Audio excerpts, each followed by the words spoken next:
Hello, I was going to make a video for Short Story a Month, but this month I didn't really get it that far, and I have 2 days left to complete it before I was to send it to my friend to voice over it, and I've gotten little done, so I'm just going to tell you what the story would have been, how I went through the process, and maybe next month I'll actually get somewhere.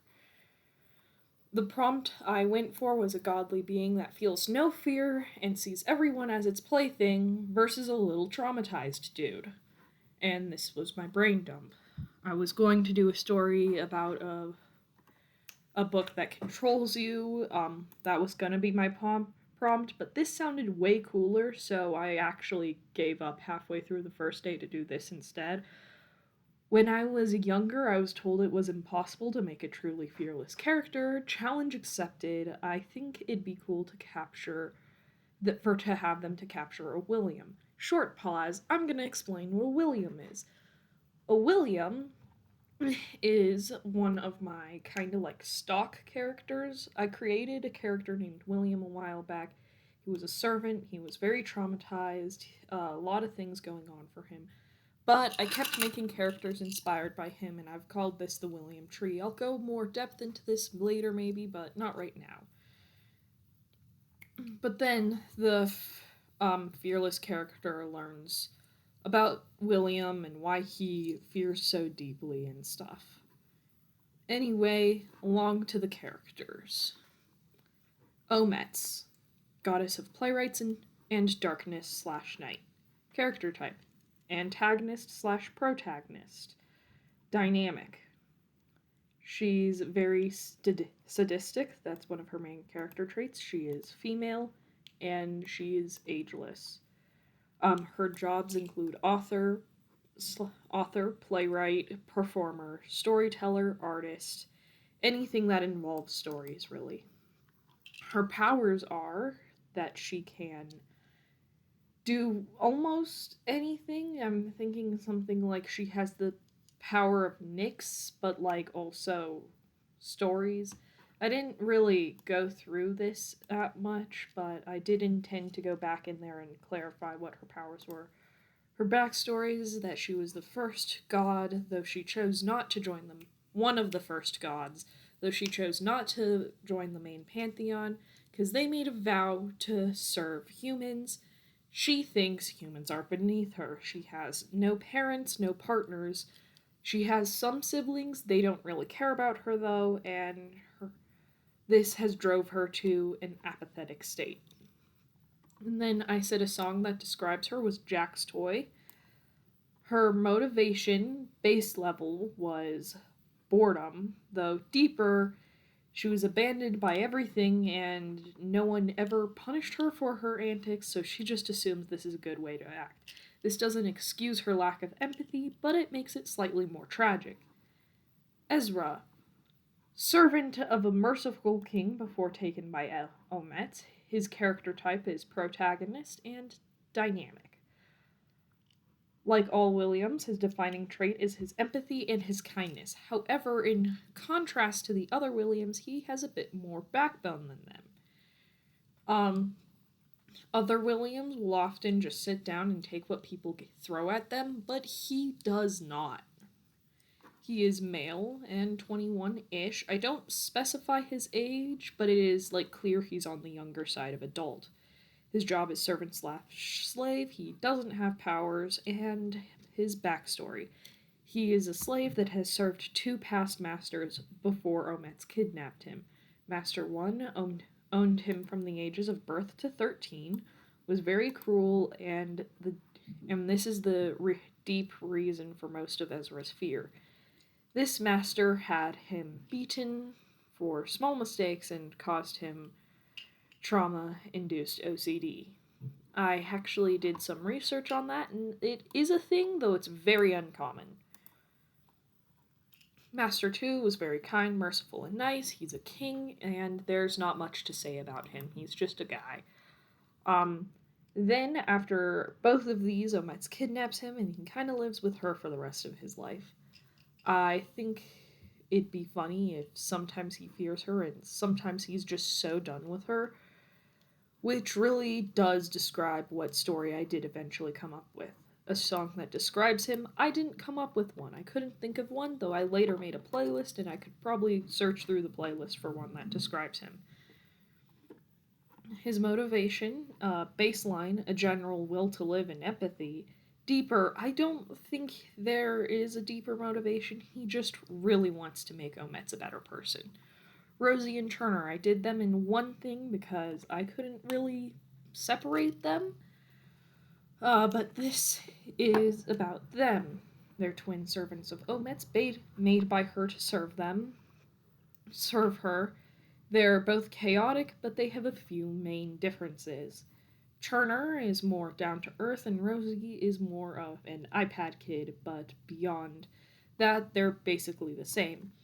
Rosie is made to represent the domain of playwrights, so, like, I thought, like, she has two servants because she has two domains, so Rosie is meant to help her with the playwright domain, where Turner is meant to represent the domain of night and darkness. The idea came to me a while ago that maybe it'd be interesting if both of them referred to her by a different set of titles to show how they both see her differently. Rosie sees her as a benevolent, amazing creator and goddess. She is a bit more naive to the cruelty the goddess participates in and is closer to worship than casual, so her titles are My Lady, Your Radiance, My Goddess, My Queen, and then I gave them both like a more complex title, so to speak, and that is Mother of the Stage / Mother of Night. Turner, however, sees her more like a boss, notices her cruelty and sadism, but rather than disapproving of it, he kind of takes pleasure in it because he also is kind of sadistic. So his titles are more casual. Your Grace, Lady Omets, he's not afraid to name drop. Master, that's a title anyone can have. Director, a title anyone can have. And author of all. How the world works, gods rule one or two domains. They have magic attached to their domain. Gods can create servants or choose mortals to serve them. Most gods of the original pantheon do not have servants as they feel it is wrong and immoral to make mortals work for them. The gods have to actively run their domain. If they leave it unattended, it won't function and all the other gods bully them into it. This is the closest thing they have to accountability. If a god abandons their domain, it stops functioning entirely. Example, Storm Goddess stops controlling her domain, no storms longer happen, drought occurs. How does running the domains work? I imagine it's different for every god, but Omets, she runs night by going into this nothing abyss that and focuses her energy on night. She runs playwright domains by giving her blessing or cursing playwrights as they are being ran and written. As a form of prayer, Omets hears any prayer as it's said to her in her head. She can choose to acknowledge it, ignore it, and if prayers get overwhelming, she can block them out temporarily, a day max. Offerings, if burnt, appear in her abyss where she runs night. It's like her godly realm, and only she can enter it, or gods she invites. And mortals, they're badly hurt in it, but they don't die if they get out quickly. And if it's left as an offering like at a temple, she has a sense of where it is and can choose to collect it or get rid of it. Because she's a fallen goddess, very few worship her though. I'll add more as I said this, that I'd add more as I came up with them, but I didn't really come up with much more. And then this is basic scenes. Ezra's perspective, Omet's perspective, Turner's perspective, half Omet's, half Ezra. Act 1, Scene 1, Omet's plans to kidnap Ezra.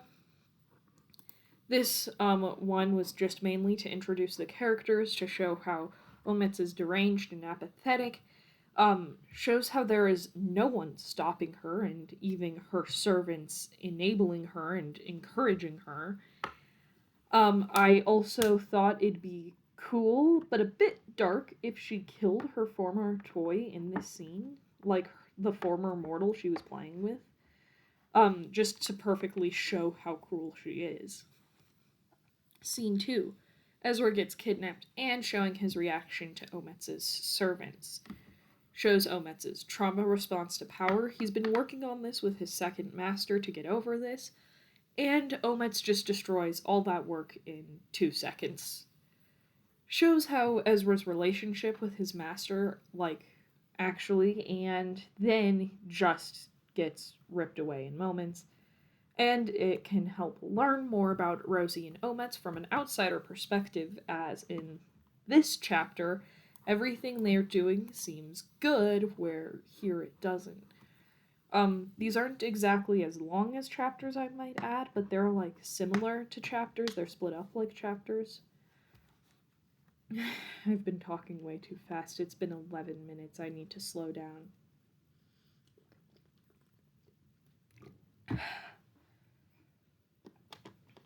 Scene 3. Omets meets Ezra. Omets just plays with Ezra, so it's, again, to show her cruelty. This doesn't really introduce new concepts, but reinforces already established ones. And this shows how Ezra is different from Omets's other toys.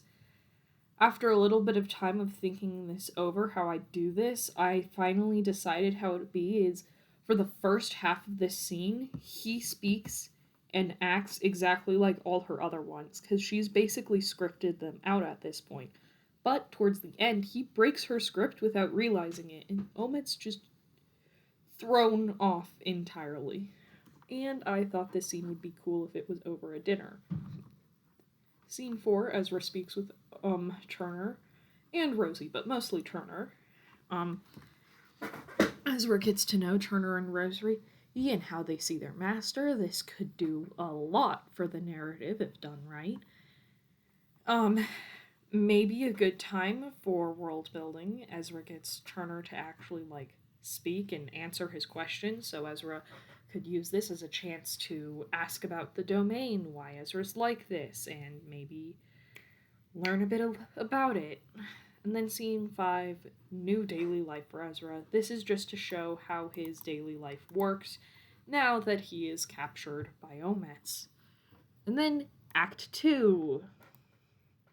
In scene 6, Omets gets more and more annoyed by Ezra breaking script to show how much this is affecting Omets and to open the door for Omets to possibly change. Omets slowly finds herself more and more attached to Ezra because he's intriguing and new, and she hasn't had anything interesting in a very long time. Scene 7. I didn't learn how to say that word. It's just Hebrew for celebration, but I needed a holiday. Whatever. It's Hebrew for gathering. Celebration? Gathering? I'll check.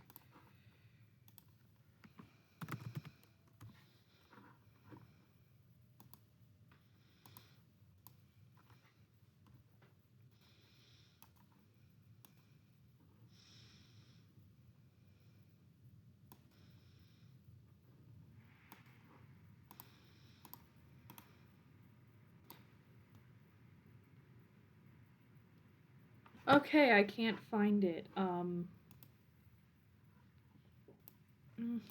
I split this in half by Omets the first half and Ezra the second half to show Omets's relationship with her family and how much they disapprove of everything she does and stands for. To show what the celebration is, I wanted an excuse for the Pantheon to get together. It's a celebration of family, camaraderie, strength, social bonds, aka a political get together between the gods, where they all are passive aggressive about random things. Usually, people bring food, gifts, treasures, treats, and or blessings and blessed objects for their fellow gods. Mortals celebrate it through prayer, rest, and giving offerings to the gods and treats to the kids. Usually it's some big extravagant thing they wouldn't normally give the child. Mainly, this scene will have Omets bringing Rosie, Turner, and Ezra to the gathering. Gods, the gods passive aggressively shame her for having servants, and one of them asks Ezra if he's another poor victim. Yet again, Ezra breaks script by saying, "No, I'm her boyfriend." He says this because he doesn't want her to feel less than, even though he should hate her and everything she stands for.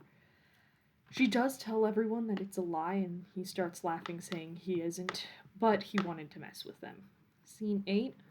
Omet starts finally realizing she genuinely cares for Ezra. This is exactly what it sounds, no further comments. Um, Scene 9. Ezra breaks the new script. So by now, Omet has kinda learned Ezra's new script. Sure, he wasn't following her script before, but she's learned how he acts now. With a mesh of fear and stubbornness, he breaks it again. And, um, it's breakfast and she's messing with him, and he tells her to just leave him alone. She doesn't like this. Scene 10. Owitz has a panic attack, and night happens a little too long. I don't feel I need to explain Omet's having a panic attack while she's running night, and running it a little too long, but. And the panic attack is. Give me a minute.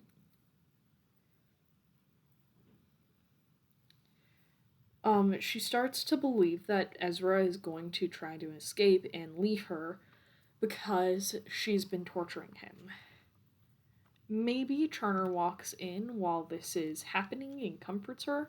Also, the sun god, Alton, comes over complaining about her messing with his domain because he can't start day if she's running night. And the god of the sun being the realm of night causes a very confusing scene to the mortals. It's doable because the sun rises and it's now an eclipse. Alton comments about how he missed her, the real her. And then I drew this. Well, I didn't draw it. This is, what's it called? Gotcha Life, and then I just did these quotes around it. Took so long to get. Scene 11, a poem / statement kind of thing between both Ezra and Ometz. So, what I mean by this is there's two sections, and it's in first person, unlike the rest of the thing, which has been in third person, and it's sort of a poem to talk about how they feel since Ezra's kidnapping. This is meant to show where we are in the story so far. Ometz talks about her excitement, how she's felt different around him, and she's no longer bored. How she doesn't want to kill him this time, and how she's excited to show him off, and how she's considering making him immortal like Rosie and Turner. Meanwhile, Ezra talks about how despite all his empathy towards her, she is still the same monster. He's willing to play along with her as long as she doesn't hurt other people, but he knows she won't change. Scene 12. First real conversation between Ometz and Ezra. This feels obvious, but it's to show how Ometz wants to continue. She offers him immortality, and he asks her why she's been different, kinder, and she confesses love. He's brutal, tells her that he doesn't love her, but believes there's good in her. Until she changes, he cannot be in a relationship with her. Scene 13. Rosie and Turner talk with Ometz. She says she wants to change. Turner doesn't take this very kindly. Shows a shift in the narrative and shows how Turner still prefers the old Ometz, that still likes the torture, the pain, the cruelty. Rosie follows blindly. It shows absolutely nothing about Rosie. And Ometz is ready to change. It shows. Ugh. It shows that Ometz is ready to change. Maybe around Maybe around here her outfit could change into something more friendly rather than her other one. Scene 14. Over time, Omets's change. This is half Omet's, half Ezra. It's going to be over the course of a year, but is exactly what it says. This is the big emotional resolution. Um, she makes an effort to become a better person. Scene 15. Omets joins the big pantheon. She takes the oath and that she once refused to take, and it was back when the pantheon was created. It's because Omets refused to join the pantheon before because she wouldn't serve anyone but herself, and ends up joining because she wants to serve everyone, mostly Ezra. There will be no emotional payoff for Turner, accepting her new change, unfortunately. Could be another short story of the month for the future, maybe. That was a lot. I really didn't need to say that much.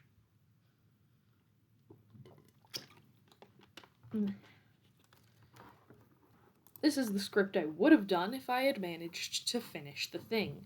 Wrote the brain dump, wrote the overview for Omets, Ezra, and Rosie and Turner. Made Rosie and Turner's design, created a playlist for the story, wrote out how the world works, and made character design for Omets, wrote out a few scene ideas, wrote out this script, added detail to scene 1 because I thought of it. Day 6, redid Omets' design with the help of friends, made Ezra's design.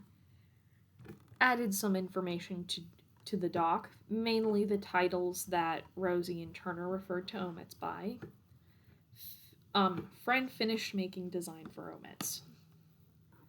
Day 8, I took a day off.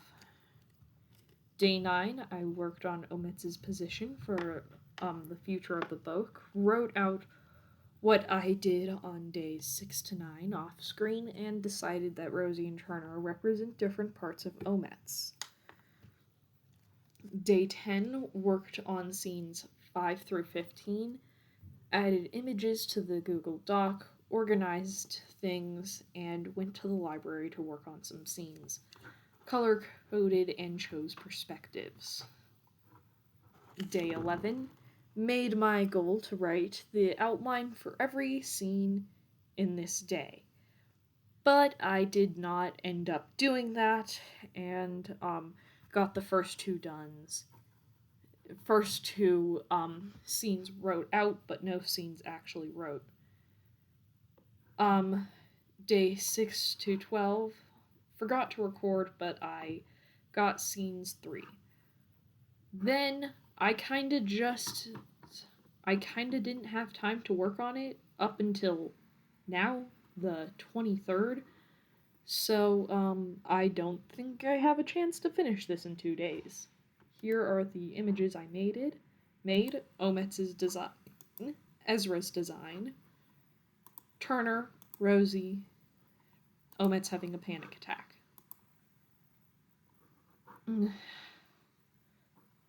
Then this is the outline of the thing. The intended style for each person's perspective. I wanted to make Omets's more internal to show her thoughts, her emotions. She's very self-centered, so her chapters should be as well. She's also a playwright, so also maybe show more like analogies to plays and stuff. Most of the scenes will show how she feels about the situation. Ezra, he's more empathetic, so I feel his should be more external, more observational. There will be less of his direct thoughts and more of what he sees. More show, less tell. Both chapters with both, I want to do something to show the transition, but I'm not sure what yet. Maybe I wasn't sure what yet, since I'm not going to be completing this, at least not this month. I might take this story, though, because I really did enjoy making it. Turner. In the one Turner chapter, I want it to be in first person and maybe more omniscient because can he is somewhat in tune with Omets's thoughts. Omets can read Rosie and Turner's thoughts as well, but she's more self-centered, so she doesn't. Maybe once or twice there's an important thought of theirs to show, but other than that, I don't think there really is. Act 1, Scene 1. Perspective, Omets, third person limited. Characters, Omets, Rosie and Turner, Omets' old muse. I wasn't sure if I was going to name him, cause, like, she is so cruel she doesn't even care to refer to him by name. Setting. Normally I skip describing the setting, but for this book particularly, I thought it'd be important. This is in Omets' studio. What happens? This scene opens up with Omets' muse performing a one-man version of a Shakespeare play. Omets sits in the front row, somewhat bored, all a dull feeling she is very familiar with. She turns to she looks at Turner and asks if there is any play the muse hasn't mastered, and if there's anything she hasn't done with this muse. When Turner responds that she's done everything with this muse, she notes how he's the same as all the other mortals, and how all mortals are the same. Rosie asks if there's anything she can do to entertain Omets. Omets shakes her head, saying that Rosie is just as predictable as anyone else. Omets already knows Rosie's plan of entertainment. It was a song she had made. Rosie loved poetry because she thought it would make her seem interesting to Omets. Of course, it doesn't. Turner suggests a new muse, one more interesting. Omets says, sure, but deep down she knows at the end of the day nothing is going to be new with this muse, and he'll just be like the other millions of faceless mortals she's kidnapped, and just like them, he'll die all the same. Turner suggests a mortal named Ezra that he's been tracking.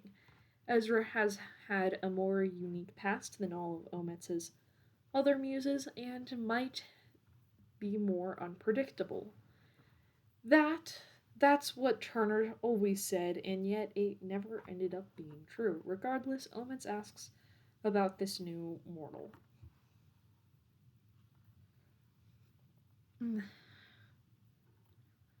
Ezra was born a slave. She remembers a few muses she had that were a slave before. Ezra has a cruel master. She's traumatized muses. They are all interesting at first, but also predictable. Ezra is going through therapy. She hasn't picked a muse in the process of therapy, but some have finished it. They are all predictable, and from her research, the ones in therapy are predictable. She decides she'll take him, though honestly she's so bored that even he might not entertain her. Maybe on a darker tone, she could think about something along the lines of, if this one fails to entertain me, I'll pass the torch of my godhood to the kids and hang up the director's hat, as a way of implying she would self-delete if Ezra didn't entertain her. She looks to her current muse and asks if he has any amusing last words. He begs her to spare him and to let him return to his family. She sighs with boredom and uses her night magic to kill him swiftly. She mentally justifies it as swift and painless, and if he returned to his family, he'd be too different for them. Silly mortals think that there's differences between them. Scene 2. Ezra's perspective. Characters: Ezra, Demetrius, Ezra's second master, Omets, very vaguely, Rosie and Turner. Setting: palace dining room, and Omets' void. Split second, very quick. If mortals stay inside too long, they decay. He actually passes out from being in there for the minute he was. A room in Omets' domain. Purpose unspecified. What happens? The scene opens up with Ezra cleaning in the dining room after a feast. Demetrius is helping. Ezra is somewhat uneasy and feels somewhat guilty for being uneasy. But Demetrius senses this, tells him it's normal and expected, even, and that it'll take time for him to be comfortable with him entirely, and that is okay. Omets comes looking more primordial than her playwright form. However, it's not her normal form, and she very much plays up the whole act of scary night goddess. She demands the king give her his servant. Demetrius steps in front of Ezra protectively, saying he isn't going to give up Ezra so easily, that he doesn't bargain his people with the gods. Omets says she can offer him a better servant. She could get him any servant he wants from the market, and he reminds her that he's a king. And money means nothing to him. He could buy any servant he wishes. He wants the one he already has. She threatens him casually. Ezra is terrified at the idea of being kidnapped, but more so, he's terrified that his master will give him up willingly if the goddess truly compensates him. After banter for a few paragraphs, Omets gets bored, uses magic to restrain Demetrius as Rosie and Turner drag Ezra into the night realm. I want this to dive deep into sensories because the mortals will be in deep pain, and I have inspiration from Return of the Keepers for this. It's one of my favorite authors, and she has this one scene where, like, her main character, I'm blanking on the name, grabs the staff and is teleporting to another realm, and it feels like she's drowning and stuff, and the sensory is really cool, and I wanted to take inspiration from that. Ezra passes out in the night realm. He wakes up in an unspecified room of Omets' domain. Rosie is messing with him, scaring and laughing about how cute mortals are. Turner is babysitting Rosie. Scene 3, perspective Omets. Characters, Omets, Ezra, Rosie, and Turner as servants. Minimal screen time. Setting in an extravagant feast hall that seems to mesh her domains perfectly. What happens? The next day, Omets is getting ready in her room with Rosie for help with Rosie's help for breaking in Ezra. Rosie is brushing her hair and everything, and it's almost ready. Omets orders Rosie to go get Ezra, still referring to him like the others as my muse, and slowly over time she'll start referring to him by his actual name. When Ezra is brought in, he's clearly confused. As he sits down, she internally sighs, thinking about how bored she is. He moves the same as all the other ones. He's just wearing a different face and a different name, but he's still the same. Nonetheless, she starts her performance. She hands him a menu, says she already ordered for herself. She thinks internally as he asks why he's here. So predictable. She answers his questions as he asks them, speaking with him. Now times to skip the basics and get to the deeper part where he explains why he's unique, or if there's a certain quality about him that give me a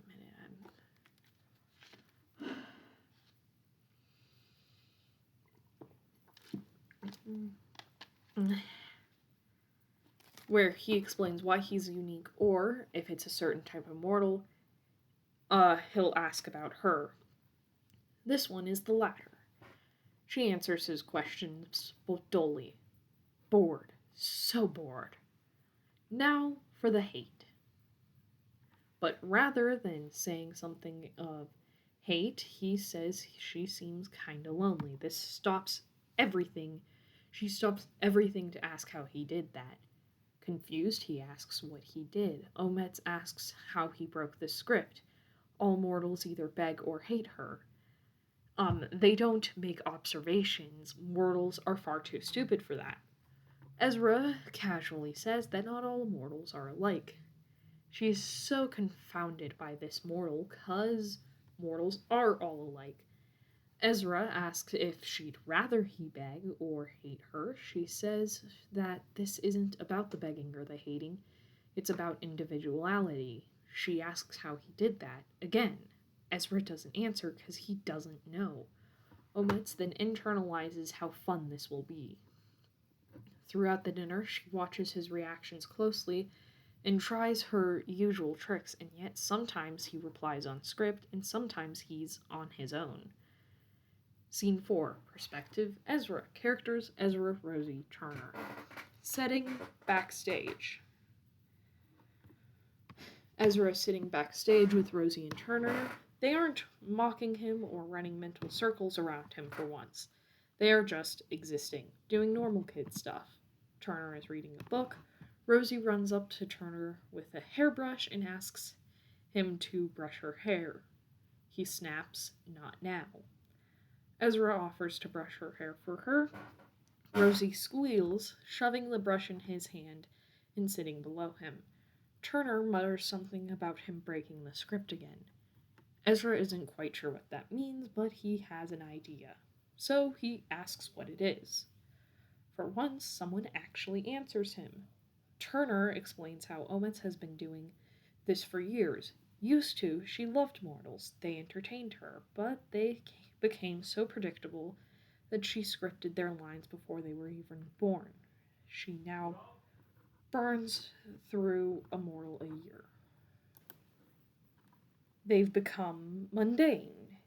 But Ezra, he said something different. Not world-breakingly different, but off. Turner describes how he thinks it'll be good for Master to have a more thrilling mortal and how she's been dreadfully bored as of late. Ezra begins to braid Rosie's hair. Ezra asks if he can ask some questions about her as a god and not as Omets. Turner gestures for him to ask away. What was that void he's in? I just put, something... It's Latin and it means...